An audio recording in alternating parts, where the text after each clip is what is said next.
everybody. This is Larry Kudlow from National Review and CNBC. I'm here with former Minnesota Governor Tim Pawlenty, who is now the CEO of the Financial Services Roundtable. This is our weekly money and politics discussion. First of all, Governor Pawlenty, good day to you. Good day to you, Mr. Kudlow. Happy Thanksgiving and all that. Well, I was reflecting over the Thanksgiving holiday on our discussion during the last podcast when you asked me whether I prefer wild turkey or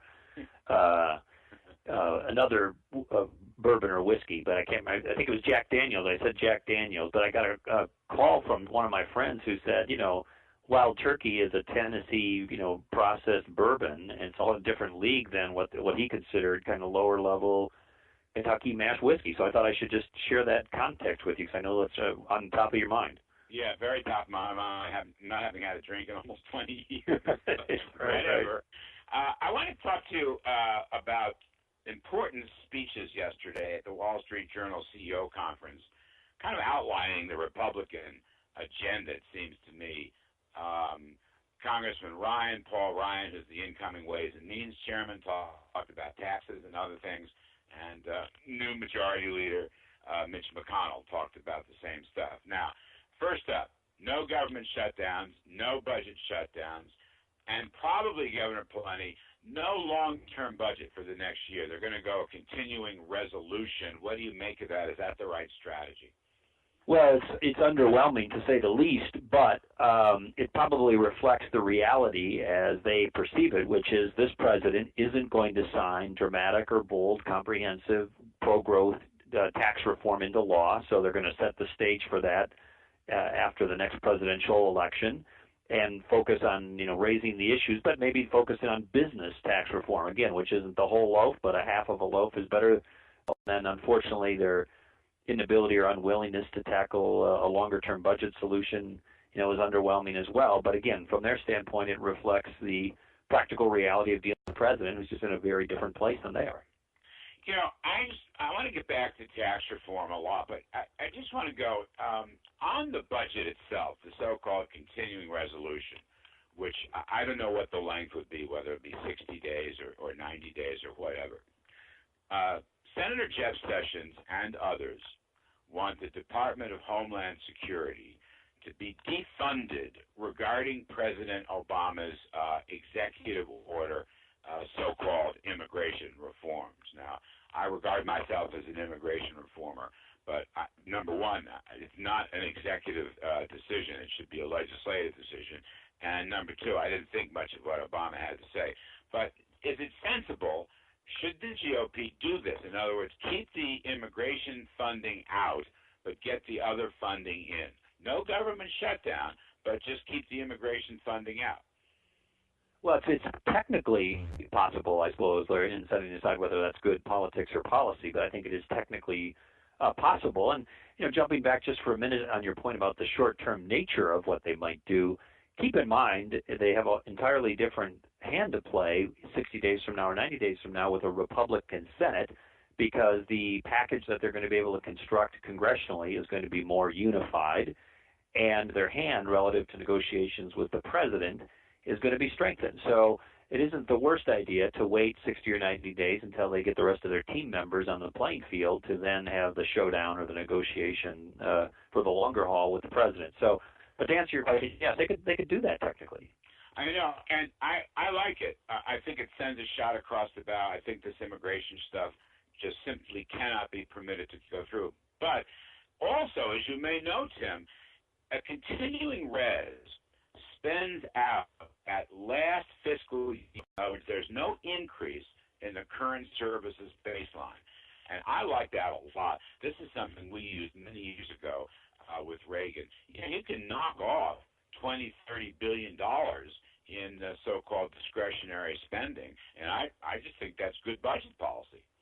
I think it is. It does leave to the side, at least temporarily, some important things like, we have some real issues relating to what's going on over at the Department of Defense and underfunding in certain areas and pressure points there relative to what they need to do to get ready. And so there are some downsides to it as well, but I agree, just as a straight numbers matter, if you let things roll forward on kind of last year's numbers, in relative terms, it saves you money. Yeah, and I think with Senator McCain taking over the Armed Services Committee, we're going to see an increase in defense spending, which I think we badly need. But in domestic spending, there's a lot of stuff we can save on. Okay, let's swing back to the tax picture. Ryan said that you're going to have a corporate tax code reform effort. Leave the personal code alone for now. Just focus on business taxes. That is the advice that I have personally been giving to him. I think he's right. It's too complicated to do both. However, he's got a pretty good plan. I want to get your take on it. 25% business tax rate, repatriate the foreign profits hidden overseas, and then allow the small S-Corp LLC pass-throughs to pay the lower 25% corporate tax rate. That would drop them from the individual peak of 40%, it's actually more than 40%, down to 25%. That would be a hell of a tax cut for small business as well as large business. I can't think of anything more pro-growth than that.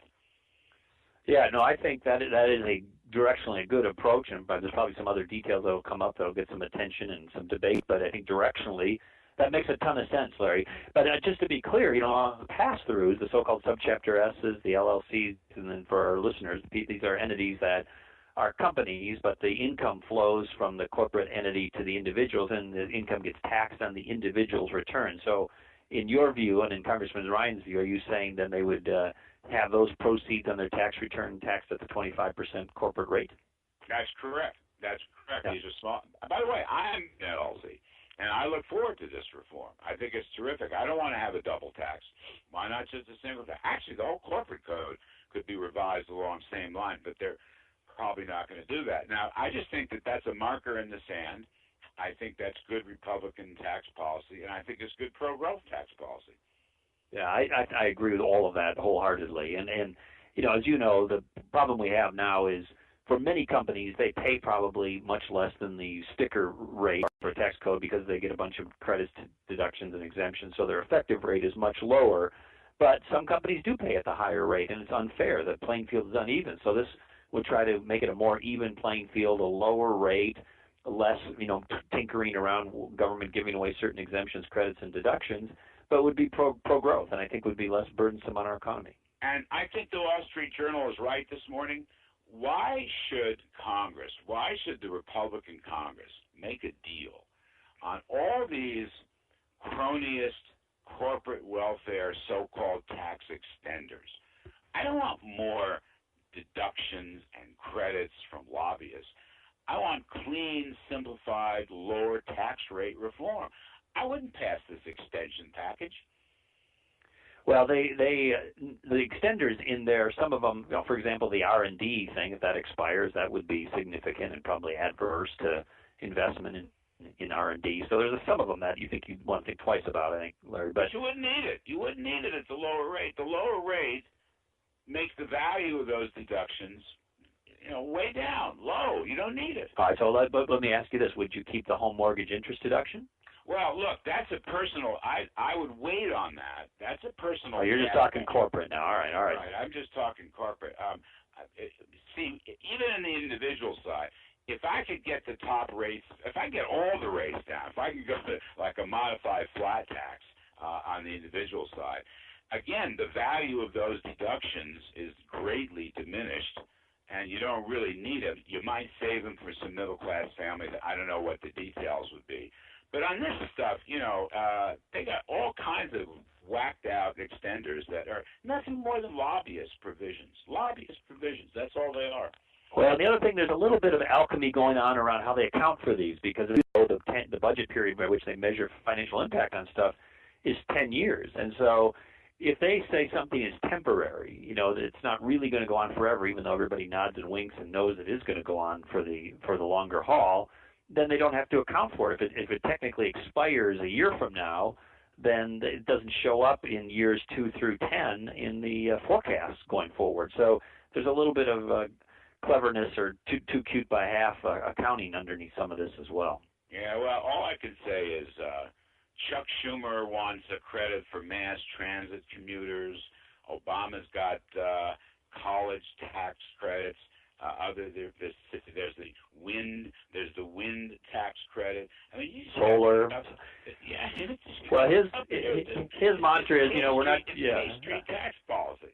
Yeah, his mantra is we don't just want tax relief for companies. We want them for either individuals or some of his favorite entities or sectors, including renewable energy. But it just underscores your point, which is, would you rather have a broad, flatter tax that the market could better sort out how to allocate capital, or would you rather have government be dangling these things out? So, that's a philosophical difference between the administration and the Congress. But I think you're right. Paul Ryan's right. Let's get as much as you can in the business tax relief and simplification area and declare victory and move on to the next fight. Did Senator Chuck Schumer have a nervous breakdown? He gets up in front of the National Press Club and says, "Oh, my God, Obamacare was a terrible idea. It cost us the election." Then he goes on to say, "It doesn't work, but what we really need is big government programs that will help the middle class." Now, I always thought Obamacare was a big government program. Unfortunately, it's penalizing the middle class. But I didn't understand what he's saying in here. You're either for big government or you're not. And by the by, Chuck Schumer was a rabid supporter of Obamacare until they just got whooped again here in the 2014 election. I read some articles. Yeah, and I think what he was saying, at least in the articles that I read, was this, that in the context of the economic meltdown, having the main policy fight be over Obamacare was a misdirection of where the public head was at in that chapter, both from a policy and political standpoint.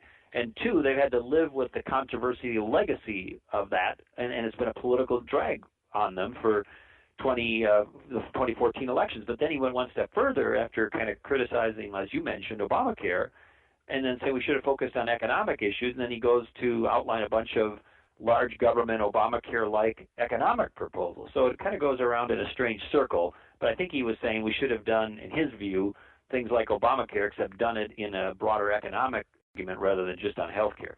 Well, isn't that what they did with the fiscal package? $1 trillion came to nothing. Worst recovery since World War II. I mean, but to me, the bottom line is Schumer is very confused and very depressed. He doesn't get the fact that the Democrats have done the big government spending package. That didn't work. Now they've done the big government health care package. It didn't work. Probably did cost them the election. I just don't understand the direction of the Democratic Party. Unless you think that Chuck Schumer and company will help Paul Ryan repeal Obamacare. You think that's the message he's sending? No, they will never be for that. But their world is they want to have, whether it's in retirement security, housing, transit, energy, economic redistribution. They want a central collectivist approach to making sure that the proceeds of the economy, even though if they end up in the long run killing the economy, that the proceeds of the economy are distributed more centrally and more equitably. And Republicans are more for markets and freedom and liberty. And a wise person, I mentioned this to you before, once said that all public policy debates kind of come down to a tension between liberty and equality and efficiency.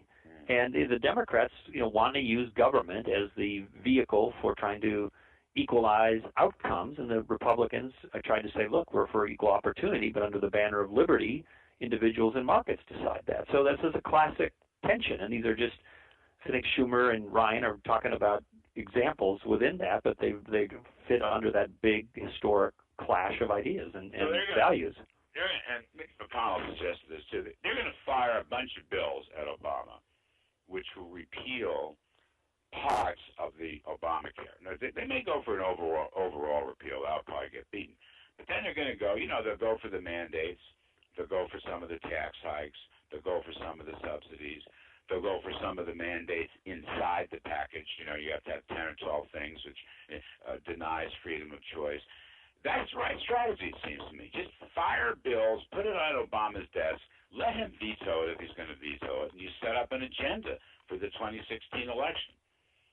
Right, and I would focus on those things that are popular. For example, repeal of the medical device tax, which has put American medical device products at an international disadvantage. It is something that has added cost clearly to the medical system. So put that on his desk and dare him to veto it, or better yet, put it in a larger bill that has other components to it. Make it more difficult for him to veto, and he actually might sign it. So, the problem is half the country that supports the president, or now 33% of the country that supports the president, or whatever his approval rating is, call it 40%. He's dug in on this Obamacare issue. He considers it a legacy accomplishment, and he's not going to sign anything that significantly repeals it.